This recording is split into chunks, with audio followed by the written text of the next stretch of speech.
सबसे सटीक नतीजे, सबसे तेज नतीजे और सबसे सटीक विश्लेषण हम आपको दिखाएंगे। पश्चिम बंगाल में इस बार क्या होने जा रहा है, रानाघाट जिले में क्या होगा, बानगांव में क्या होगा, बशीरहाट में क्या होने जा रहा है, बारासात में क्या होने जा रहा है, जहां स्ट्रांग रूम को लेकर काफी झगड़ा देखने को मिला दोनों ही कार्यकर्ताओं के बीच में, बैरकपुर में क्या होने जा रहा है, दमदम में क्या होने जा रहा है, इन तमाम जगहों पर क्या बीजेपी उम्मीद से ज्यादा परफॉर्म कर पाएगी, इन तमाम जगहों पर क्या बीजेपी इस बार कमल खिला पाएगी या ममता बनर्जी का वर्चस्व कायम रहेगा, यह देखना वाकई में दिलचस्प है। क्योंकि बीजेपी ने कोशिश इस बार ये की है कि सिर्फ नॉर्थ बंगाल नहीं बल्कि कोलकाता के आसपास के जो इलाके हैं या साउथ बंगाल जो है वहां पर भी बीजेपी इस बार कमल खिला पाए, ये कोशिश बीजेपी ने की है। जयनगर या हावड़ा की बात करें तो हावड़ा में भी इस बार बीजेपी को उम्मीद है कि बीजेपी बल्ली, हावड़ा उत्तर, हावड़ा मध्य, शिवपुर, हावड़ा दक्षिण, संकेरल या पांचला यहां पर कमल खिलाने में कामयाब रह पाए। उलुबेरिया की बात करें तो इसमें भी लगातार कोशिश टीएमसी और बीजेपी की तरफ से की गई है। हुगली की बात करें तो आपको याद होगा प्रधानमंत्री नरेंद्र मोदी ने हुगली यात्रा की थी, यानी कि वो बोट पर निकल गए थे और काफी चर्चाओं में बीच चुनाव में उनकी यात्रा रही थी।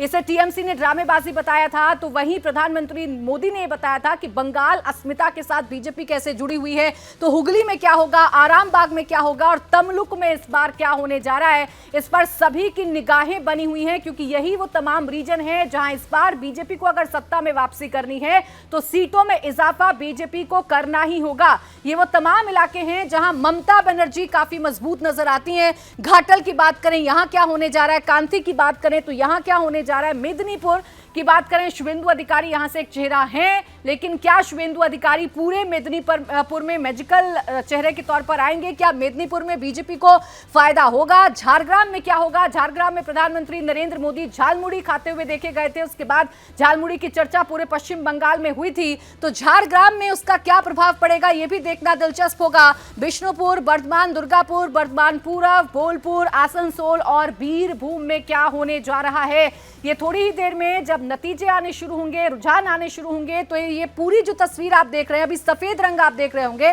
धीरे धीरे करके यहां रंग भरने शुरू हो जाएंगे और आपको ये पता चलेगा कि पश्चिम बंगाल में किसकी सरकार इस बार बनने जा रही है। तो बिल्कुल प्राची ने आपको बताया पश्चिम बंगाल की एक एक सीट जहां पर जैसे ही रंग बदलने शुरू होंगे वैसे वैसे हम आपको बताएंगे कि किस तरीके से कौन आगे चल रहा है। एक एक सीट के बारे में, एक एक सीट का एनालिसिस आप इंडिया टीवी पर सीधे स्टूडियो से देखेंगे कि कौन आगे चल रहा है, कौन पीछे चल रहा है। और पश्चिम बंगाल के अलग अलग जिलों की बात प्राची ने की, झारग्राम की बात की, हुगली की बात की। हुगली में प्रधानमंत्री नरेंद्र मोदी गंगा बोट पे जाते हुए दिखे और इसके साथ गंगा में बोट में जाते हुए दिखे और इसके साथ साथ अगर बात करें नंदीग्राम और भवानीपुर की, भवानीपुर वो जहां पर इस वक्त टफ फाइट है ममता बनर्जी शुभेंदु अधिकारी के बीच में, और इसके साथ साथ नंदीग्राम में क्या शुभेंदु अधिकारी अपना किला बचा पाएंगे। पिछली बार तो उन्होंने हरा दिया था ममता बनर्जी को, लेकिन क्या इस बार क्या वो अपनी ही सीट को बचा पाएंगे, नहीं। और अब बात असम की भी करेंगे। असम में 126 सीटों पर जैसे जैसे रुझान सामने आएंगे वैसे वैसे ये टैलीज बदलने लगेंगी। कांग्रेस और बीजेपी सीधे सीधे टफ फाइट में है,